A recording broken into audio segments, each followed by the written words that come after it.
요즘 체중을 좀 줄여보겠다고 이것저것 알아보다가 간헐적 단식이라는 걸 알게 됐어요.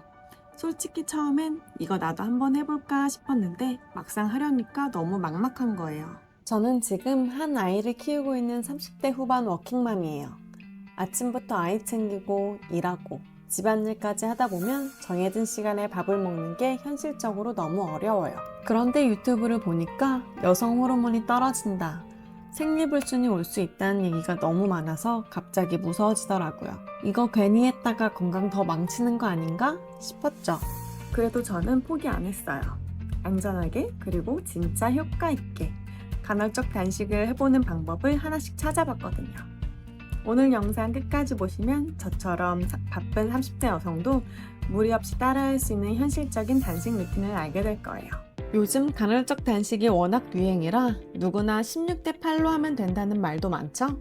근데 저는 그게 조금 의문이었어요. 특히 여성은 호르몬 주기나 수면 패턴, 스트레스 상태에 따라 몸의 반응이 다르잖아요. 그래서 무조건 16시간을 굶는 공식처럼 정해진 틀보다는 내 몸이 단식 리듬에 자연스럽게 적응할 수 있는 속도를 찾는 게 더 중요하다고 생각했어요.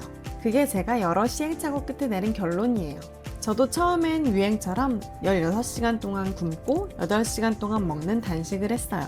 그런데 한두 달쯤 지나니까 생리주기가 흐트러지고 손발이 유난히 차가워지더라고요. 그때 깨달았어요.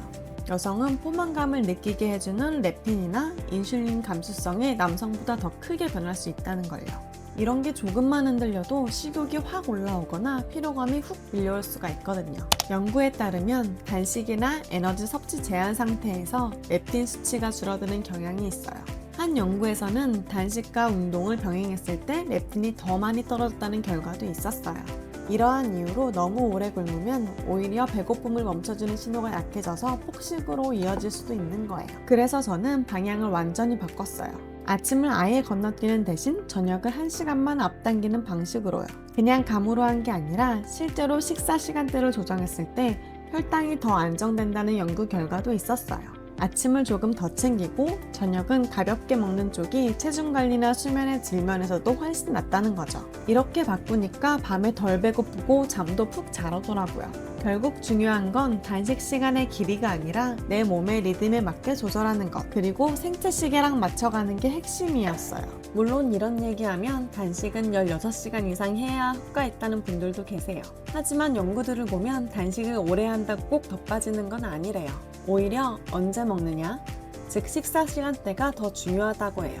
같은 칼로리를 먹어도 아침에 조금 더 먹고 저녁을 줄인 사람이 하루를 굶었다가 먹는 사람보다 혈당도 더 안정적이고 체중도 더 잘 빠졌대요. 특히 여성은 혈당이 자주 출렁이면 호르몬 균형이 쉽게 깨지니까 16시간을 억지로 채우기보다는 12시간이라도 꾸준히 지키는 게 훨씬 낫다고 해요. 결국 중요한 건 얼마나 오래 굶었느냐가 아니라 내 몸이 편하게 버틸 수 있느냐예요. 그래서 저는 방향을 바꿨어요. 이제는 저녁을 7시 전에 마치고 아침엔 물이나 블랙커피로 가볍게 시작해요. 점심은 11시쯤 조금 일찍 먹는 거죠.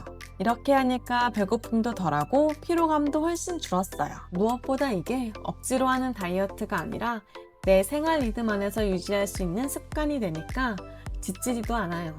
체중은 천천히지만 꾸준히 빠지고 몸은 훨씬 가벼워졌어요.